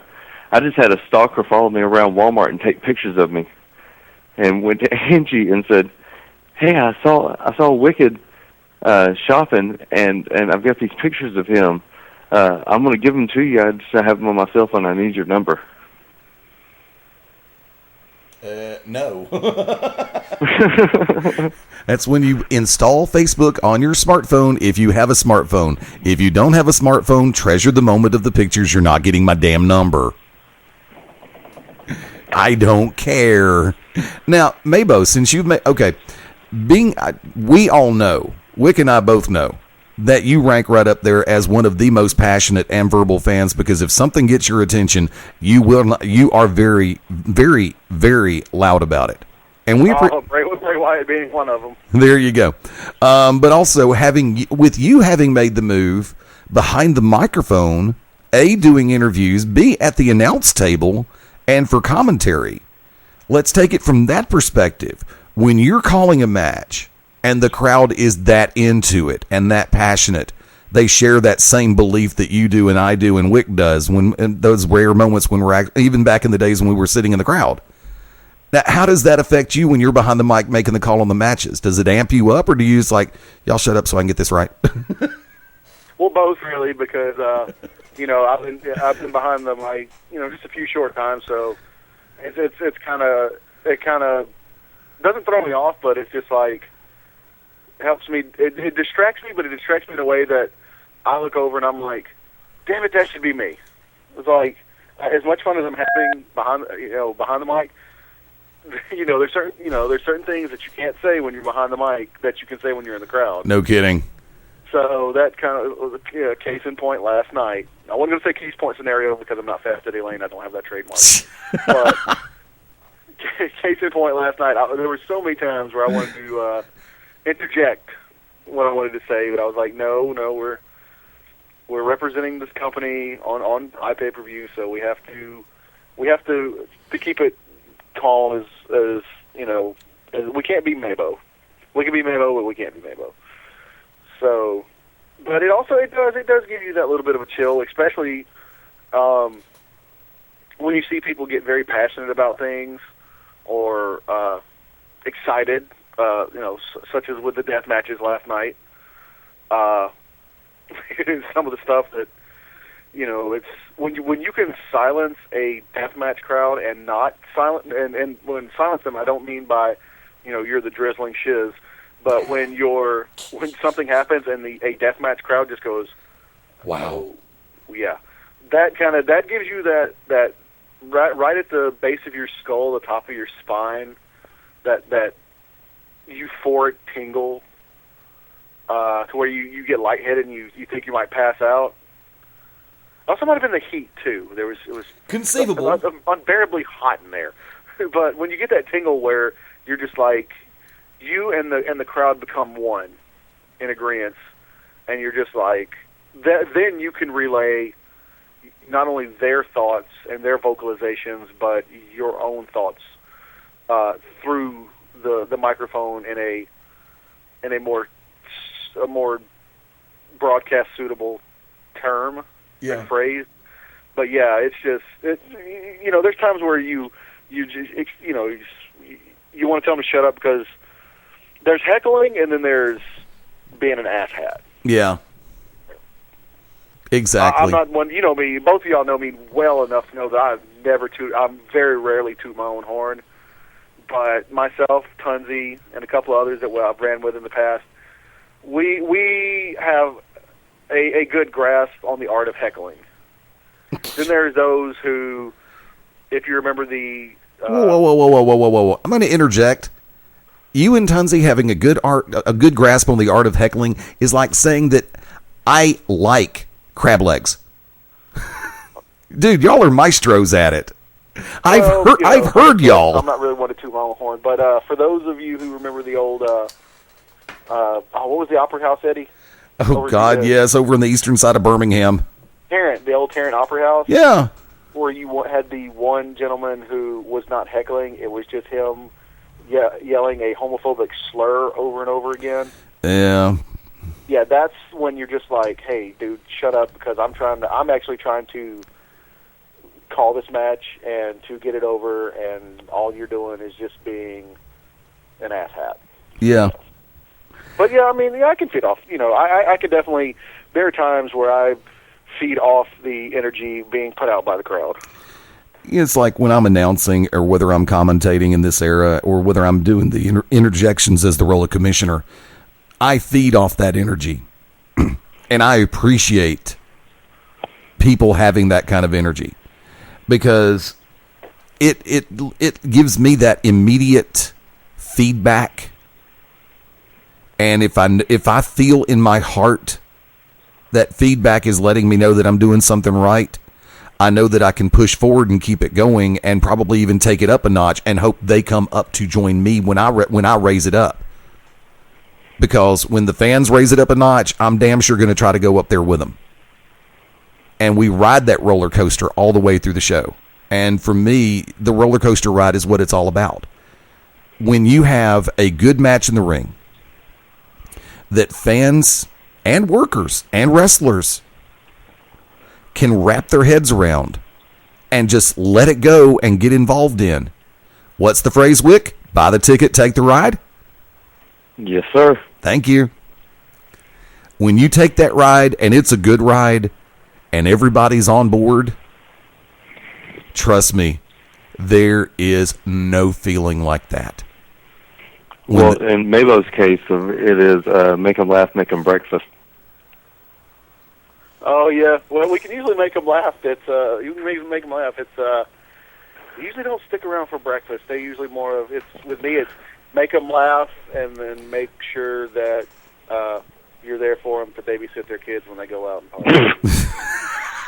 Oh, was that a shoot? Oh my God! Did I just do that? Oh, did I do that right? Is that how you shoot on somebody? And from that vantage point, we are going to go to the top of the hour break. Hang with us. We will be back in 5. This just took a weird turn. Is Beyond Ringside Live. Right now, I need a message from the Warlord of Weird. This is the Warlord of Weird, Sin Bodie, and when I'm not playing Go Fish with a two-headed midget or riding around crapping a whip at a donkey show, I will have you locked in Beyond Ringside. Sin Bodie out. Hey, this is Stan Grubb for Wrestle Rage Radio right here on BeyondRingside.com. Join us every Sunday night, 9 p.m. Eastern Standard Time for myself and Smart Rage as we discuss the professional wrestling business from WWE, TNA, and all things in between. We'll have an interview here or there. We'll see what we can do to just keep you entertained. And along the way, we're going to have to bring up some emotion and make you think. That's what we like to do. So join us here on Sunday nights, 9 p.m. Eastern Standard Time, and we'll see you at Wrestle Rage. Hello, everybody. This is Dirty Dutch Mantell, and you're locked into Beyond Ringside. All bad things must come to an end. The world's most notorious rock band is saying goodbye forever. Dodge presents Motley Crue, the final tour, with very special guest Alice Cooper. Friday, August 15th, Oak Mountain Amphitheater. Tickets on sale now. Motley Crue, the final tour. For more info and tour dates, visit motley.com.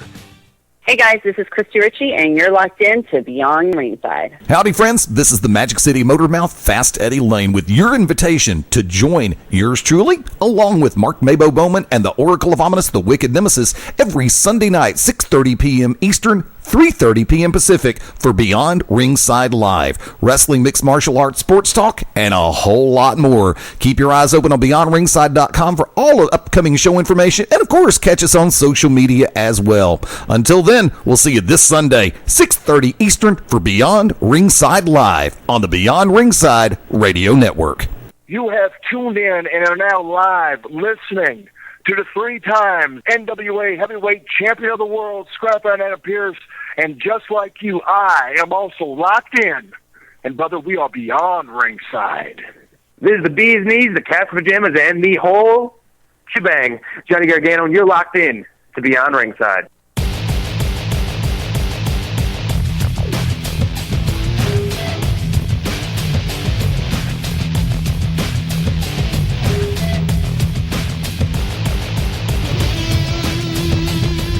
The home run round. Man, I can't believe you did that just before we came back in. Welcome back into Beyond Ringside Live. Fast Eddie Layne over here, welcoming back in the Wicked Nemesis. Oh my God, they killed Kenny. Say it. Say it. You bastards. I would let that one go because it's a direct quote from South Park. One of the few that's actually funny to me, other than one other. Gobbles! Okay. Which to me, Gobbles is still priceless after all these years. No, it's... No, kitty, snap that pie. Yeah, it's just like the Thanksgiving episode with Gobbles in it was just one of that one just had me smiling the entire time.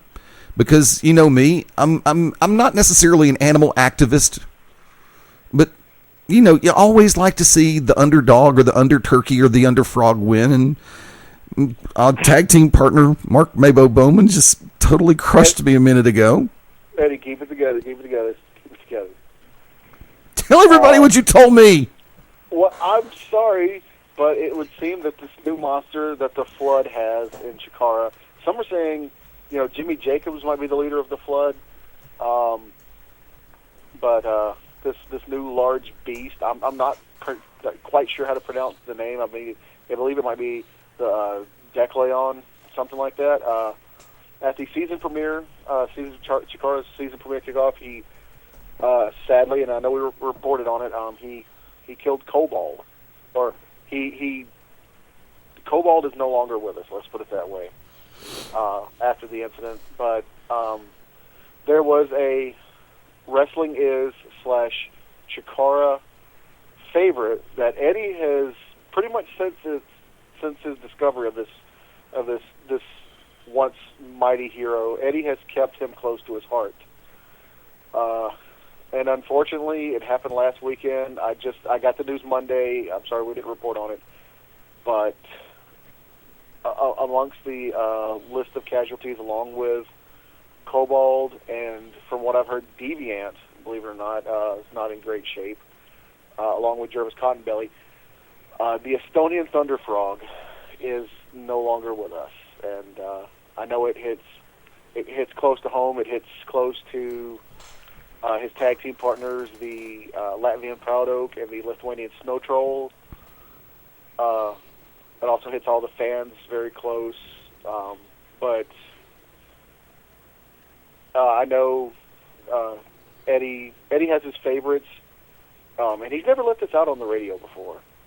But it was almost as if the Estonian Thunder Frog was Eddie's long lost soulmate. It was the other half of that broken heart locket. It was you hear the term bromance thrown around.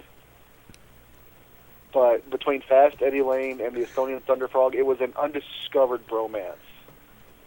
And the admiration and the adulation that Eddie had for the Estonian Thunder Frog was just remarkable. I know Eddie had owned several custom Thunder Frog figures.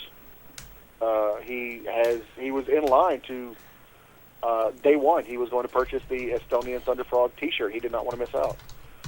But yes, fans, I am sad, and with a heavy heart, and not just because of the Whataburger last night, but with a heavy heart, I report on the ceasing to be of the Estonian Thunder Frog. Now, Eddie, Wicked and I understand if you cannot continue with the show, No. We'll be more than glad to take over if you need to. We fight on. If you need to take a break, we can continue. But I hate to break that news to you right before we come back on the air, but I felt that I had to. MaBo. Yes. We fight on. We trudge forward. We do what we do best. Yes. I miss that frog, man. Hashtag for Kobold. Hashtag for the Thunderfrog. I feel bad for Estonia because their national hero has been devastated. No, Eddie, it's more than devastated. It was outright decimated from all reports that I've read. So my thoughts and prayers definitely with the people of Estonia. We may have lost a frog, but they lost a national treasure. We'll miss that damn frog. He will be missed. Big lily pad of win for the Estonian Thunderfrog. Big magical mystical hammer. I need to go get a green Gatorade and do a nice silent toast. We'll be fine. And it is Gatorade, not Powerade. Huge bucket of wings. Like a bucket of wings? Cool. As long as you don't say frog legs, I'm okay with that. Show some decorum. But let me go ahead and shift gears. Let's pull it back. Let's get back on the tracks here. We've got to steer the ship. No captain, my captain. As long as you don't call me Jack Sparrow, you'll live to see him. Because I can't do Depp's voice in that regard. He does it way too effing well. One of the quotes this week that has really just jumped out at me, and was Thursday night on Impact TV, and it was from Austin Aries. First off, they're playing it right in one particular regard with Bobby Lashley and Brovolution, as I still like to call it, and I don't care who says what. You can address all hate mail to 1600 Pennsylvania Avenue. They care even less than I do. And they've actually got one in the office. Pretty much. He'd never be a part of Brovolution. What are you talking about? You got to have. That reminds me. We need to touch upon that during the last call. So remind me about that. Okay. Because Bobby Lashley has the size, has the strength, does have remarkable speed and agility, especially for a big man his size. And jacked up gym rats don't always have that much flexibility and ability to move. With MVP being his spokesman, nicely played. Even Wick normally says it. I normally say it. MaBo normally says it. Because when you've got a monster, the monster does not need to talk. The monster needs to roar in the ring. And that's the easy way to say it. And with MVP talking about how big Lashley's bigger than you, Austin Aries, he's stronger than you, and he's tougher than you. And Aries comes back with the comment as he is doing his retort. He says, "We measure toughness in heart. We don't measure toughness in muscle." And that one just jumped out at me. I mean, like I said, I am the age that I am because I worked long and hard to get here, and sometimes drank my ass off in the process. The title of my new country song: I didn't drink my ass off. I drank my gut on. I just thought of that yesterday during the trip to Pell City, and I'm going to make it into a song. When you hear somebody lay out a line during a promo that is, in my world, that poignant. I'm not saying this exact line, but I'm saying when you hear somebody put out a line that just hits you to the point where you go, damn, perfect timing on this. What do you think about when you hear something like that? Wick, you're up. Well, first of all, it's very rare that I hear anything like that, so when I do, it really grabs my attention. Paul Heyman, his promo for Monday night was pretty spot on. I think that's one of the best promos that has been done in a long time. I know that people point to CM Punk's pipe bomb, but last night was pretty good because it was a work. The fact that, he acknowledges the people that boo for Cena, have problems with their moms and et cetera, that I like that because he's like, oh, yeah, I know you're going to cheer me. Well, let me turn you into an even bigger heel. So that was really good and really well played. But a lot of people, if you let them just go and say whatever they want to in a shoot way, they're going to go out there and bury themselves. But to a great talker, somebody that can go out there and push buttons without, collapsing the elevator, so to speak, then that's when it's awesome.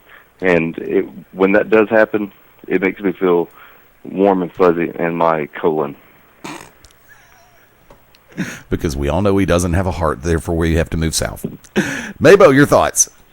Yeah, it's definitely, that's really, it's like we're saying, that's the cornerstone of somebody is good on the mic, is when they can not only read the crowd, but read the situation in the ring and know that exact phrase to pull out and turn, and just just to throw out there, just throw it and just really get your attention. Because sadly, a lot of people still believe that the more common wrestling promo is, "Let me tell you something, brother. Yeah. Brother. This is what I'm going to do, brother. Break a neck." Or any other Scott Steiner promo. So, but people don't really take the time to sit there and really listen and appreciate what's being said in the appropriate situation to enhance it, to make it that much better. It's like the bacon of a whole angle, really. If you ask me, it's just you can have something that's really good going on, just really spot on, but then when that person can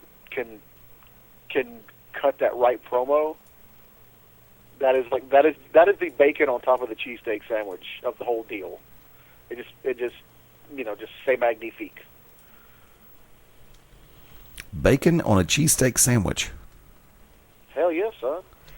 Not like a Philly cheesesteak where it's chopped. I'm talking like an actual piece of steak.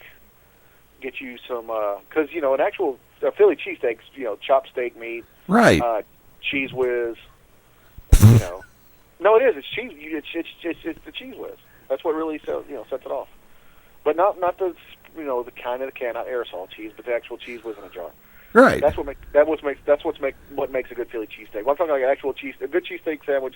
You got your nice good cut of steak, some grilled onions, maybe depending on what your preference is. Cheddar. Really the cheese is up to you. Provolone. But then throw some bacon right under the cheese. Don't put it on top of the don't put it on top of the cheese. Put it under the cheese, so that way the cheese hugs and envelops it and makes it one with the steak. That is exactly what I'm talking about. Guys, we're getting together on the freaking 30th of August, and before we go to the GCW show to all of the above, I'm going to find us a good place in Pell City that does Philly steaks. They don't. I've already looked. Damn it. Damn it. Batman rolling. As much time as I spend in Pell City, you don't think I won't freaking know? Come on. And if anybody who can track down a good Philly steak, I think it's going to be MaBo. Oh, yeah. Now, it's funny because I'm going to go ahead and say this, and we're going to go back to Global for a hot second. Last night, the promo that Wick cut, getting ready before the Rock and Roll Express came out, do you even remember what you said last night? No. Damn it, I hate it when that happens. Because I never remember my promos.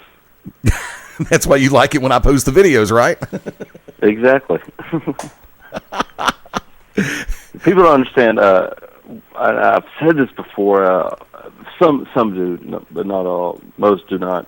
Once I say my promos, they're in the ether. They're for everybody. They're not mine anymore. And I've cut probably 2,000 promos. Yeah. And when you cut that many promos, it's very hard to remember any of them. I remember bits and pieces of last night's, but for the most part, no, I don't. Do you? I remember parts of it last night, and the way that you were saying everything, it came across honestly so clearly. And this is where it's like, there are times when I can tell when you're shooting from the hip, and there's times when I can tell that you've thought about this. And you fuse that very well, because there are times it's like, I can look in your eye, because you've got the penchant for looking toward the hard cat that's up on the stage right beside me. And I can see it where it's like, okay, he wants to make sure to include this part. This is off the cuff. And that is something that I wish people could remember. Male, female, young, old, everybody in between. For everybody in the world of pro wrestling that wants to understand the genuine art of cutting a promo, it's okay to bullet point as long as you don't write it on your arm where everybody can see it, Dwayne. Which I thought still funny as hell to this day. Understand the fact that you have to cover and make sure to clear up, lay out certain facets. But guess what?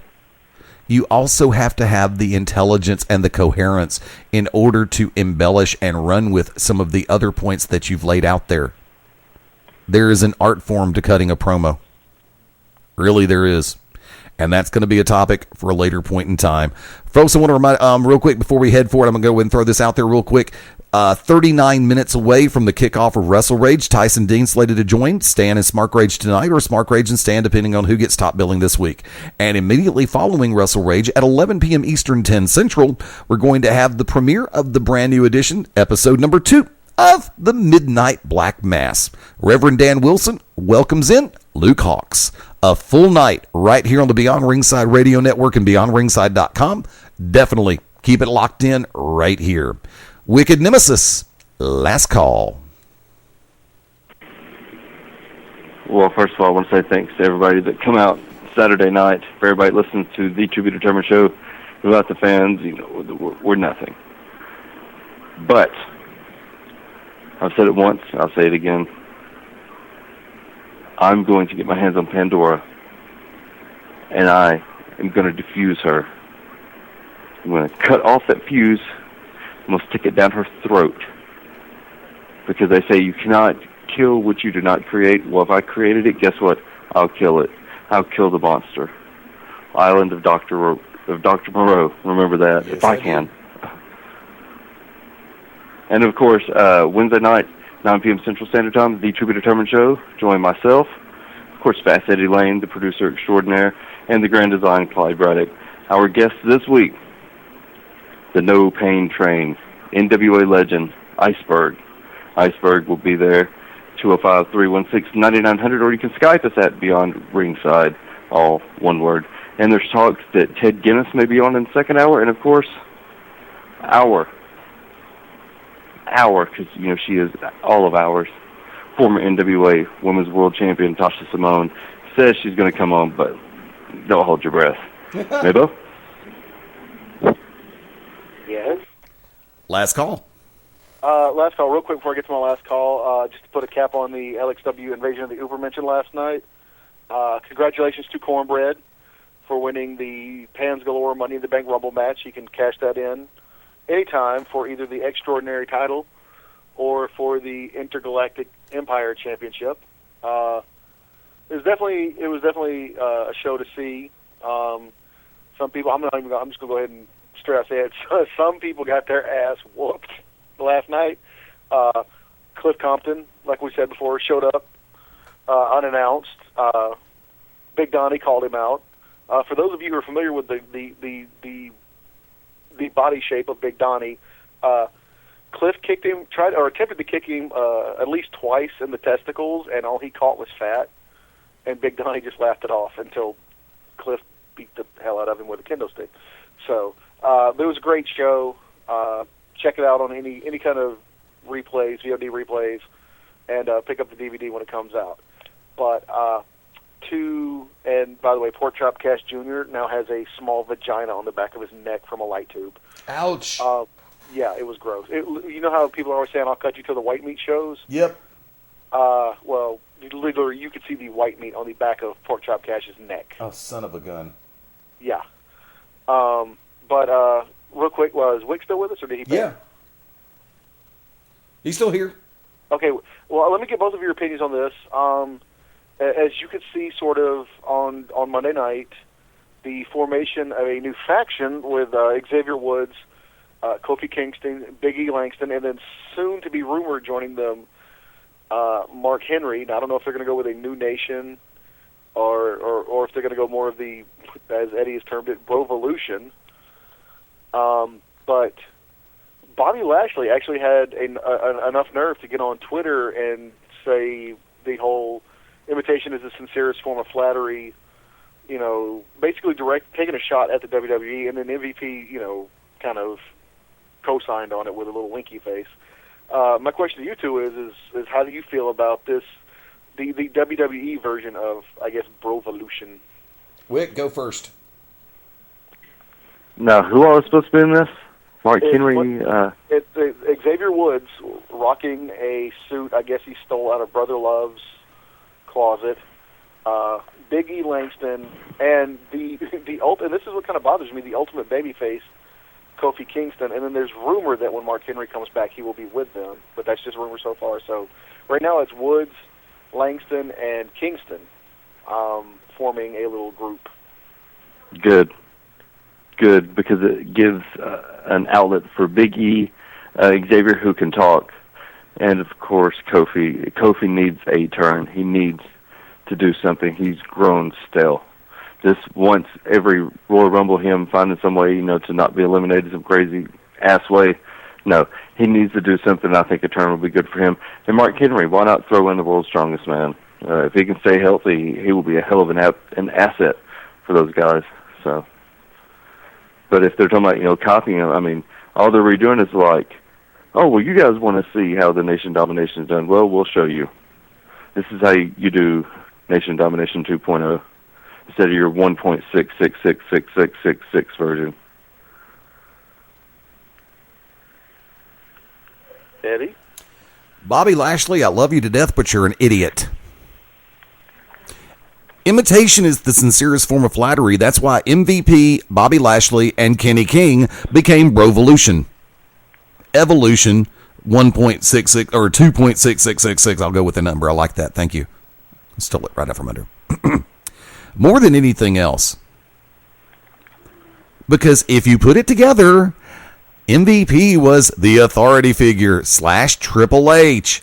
Bobby Lashley / Lashley was the destroyer / the Animal Batista. Kenny King was the loudmouth, arrogant, whiny little pain in the butt / Randy Orton. There's your imitation is the sincerest form of flattery. At least WWE is trying to imitate and recreate something it created itself. So think about things before you go on social media. Lashley, got a lot of respect for you. Always have, always will. But that is one of the dumbest comments anyone could have made on social media. And for MVP to try to follow it up, wink, wink, no, stink, stink. End of discussion on that one. Mark?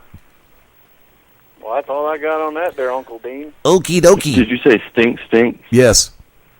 That's hilarious. Thank you. Hashtag stink, stink. Let me see. Let me find my eyes real quick because over in the chat room real quick, Daryl B wanted to ask, is MaBo Triple H's friend, Mark? I am, damn it, and I'm so pissed off that he outed me like that. How dare you, Paul? I can't feel my legs, Paul. I can't feel my legs. Also, Daryl came back with, they are getting a pretty strong tag team division right now with the Wolves, the Hardys, Team 3D, the Bromans, Bram and Magnus, Gunner and Anderson, and Sam Shaw, the Menagerie, EY and Rude. So if they actually play this right, TNA could have a fierce tag team division like WWE had this time last year before they went and screwed it all up all over again. But let's go and run it down real quick, folks. Taking shameless plugs. Wick, I think you've already hit most of yours, right? Yes, sir. Okie doke. MaBo, shameless plugs. You know me, I don't do shameless plugs, but to get the full listings and rundown of last night's LXW, go over to Twitter and go to @LXW Wrestling. Yeah. Want to thank you again to everybody who made it out to Pell City, Alabama, the Pell City Civic Center for Global Championship Wrestling. Also say thank you once again to everybody who made it up to Jasper, Tennessee for LXW. Great outings by both companies and both a lot of fun. Keep your eyes open because the cast of Beyond Ringside, well represented at a number of different live events. Let's see, what a SOB that Hunter is. Go on Twitter and moan, MaBo. Okay, that's what Daryl B just said. He's like, LOL, so I thought that was funny too. Real quick, let me run it down. The broadcast calendar once again. From this vantage point, in about 29 minutes from right now, Wrestle Rage with Smart Rage and Stan goes live. That is 8 p.m. Central, 9 p.m. Eastern. Later tonight, 11 p.m. Eastern, the Midnight Black Mass with Reverend Dan Wilson and special guest Luke Hawks. Wednesday night, the To Be Determined show, 9 p.m. Central, 10 p.m. Eastern. The No Pain Train, Iceberg, right here on TBD on the Beyond Ringside Radio Network. At TBD Show on Twitter, by the way, for the record. From that vantage point, Thursday night, Cause and Effect present the Thursday night Radio Throwdown, 7 p.m. Central, 8 p.m. Eastern. 10 with the Cause, Robert Cosper, The Effect, Stuart Couch, and the Mad Dog Dan Sawyer. And once again, hey, Cause, congratulations. We're sorry. Saturday mornings, 10 a.m. Central, 11 a.m. Eastern. Remember, Cause got married, so it's congratulations. We're sorry. This Beyond Ringside Saturday Showcase, yours truly, Ryan Adcock and Robert Cosper, kicking the weekend into a higher gear. Unfortunately, I just can't get as high as I want to sometimes. That jerk who runs Beyond Ringside is a real stickler, and he drug tests every once in a while, so I'm afraid that if I actually break down and burn one, he'll actually turn around and drug test me and probably fire me, and I'll have to sue him to get my job back. Oh, wait a minute. I'll run this company. I'd still fire myself. Nobody else. I just fire myself because I can. Folks, thank you again for joining us. We hope everybody had a great time on this one. Like I said, stick around. Wrestle Rage kicks off in just a few, and after that, the Midnight Black Mass for Mark MaBo Bowman. I'm a bona fide G and a certified stud, and you can't teach that. For the Oracle of Ominous, the Wicked Nemesis. You think you've seen the best of the Unlucky Charms. You haven't seen anything yet. The best is yet to come. Be careful what you wish for. You might just get it. And folks, please keep your eyes open. BeyondRingside.com, at Beyond Ringside on Twitter, Facebook.com/Beyond Ringside Live. And for me personally, at Fast Eddie Layne on Twitter and Instagram, Facebook.com/Fast Eddie Layne and FastEddieLayne.com. Adios, das vidania, hasta luego, auf Wiedersehen, ciao, sayonara, adieu, arrivederci, farewell, bisogna, au revoir, until we meet again. Aloha means bye-bye. Join us next time as we all go Beyond Ringside. Ooh, when I stopped at a gas station last night, they had the old school condom machines where you get the horny goat weed and all that weird stuff, and I bought some only because I had a bunch of quarters in my pocket, Joe. So I got some D-grade condoms if anybody needs any. I have no use for condoms, but I could really use a goodie powder right now. I don't have that. I lost my memory somewhere after the 5th Crown 7. You gotta stop drinking like that, yo. Dude, I do it because it's fun. Wait, so do you still have a headache? Yes.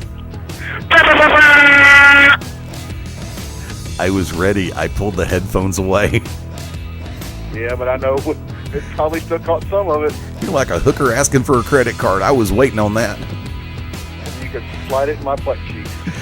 Easter eggs done. We're out. Bye-bye.